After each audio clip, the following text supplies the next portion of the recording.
Hello，大家好。今期分享容易簡單又好食嘅泰式酸辣魚。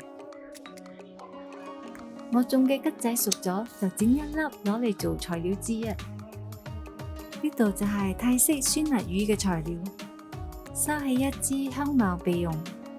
酸嘅來源嚟自青檸、檸檬同埋桔仔。呢幾樣嘢加埋一齊，你會得到桔仔嘅香、檸檬嘅酸同埋青檸嘅清爽，會帶嚟驚喜，一定要試。將佢榨成汁，然後備用。呢個 recipe 蒜頭需要放多啲，魚乾中頭就2粒，可以用攪拌機。如果想食啲渣粒嘅話，就用刀切碎佢。至於青紅辣椒嘅話，就睇個人喜歡啦。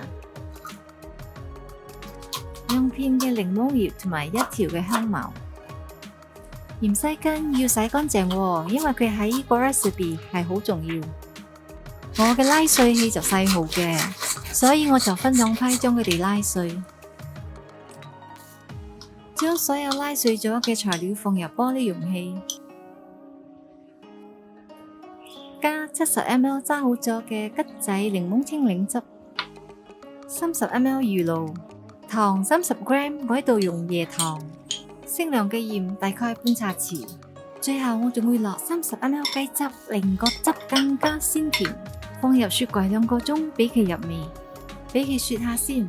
輪到處理條魚啦，通常都係用鱸魚，今日買咗新鮮嘅紅鯛魚。魚中間嗰條血水一定要洗乾淨，嗰度係腥嘅來源。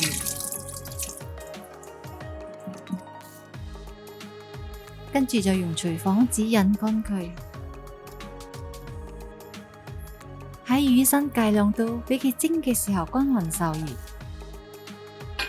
記唔記得頭先撈起咗嘅香茅？剝下佢，然後放入魚肚一齊蒸。蒸之前 make sure 個汁係室溫。條魚要蒸幾耐就要睇魚嘅大細。我一條魚600g 就需要大火蒸8分鐘。8分鐘之後就倒埋個汁落去，熄火焗佢2分鐘。呢2分鐘呢，啲魚溫會令到汁嘅材料嘅味道釋發出嚟，同時個魚嘅肉又會滑，唔會煮過籠。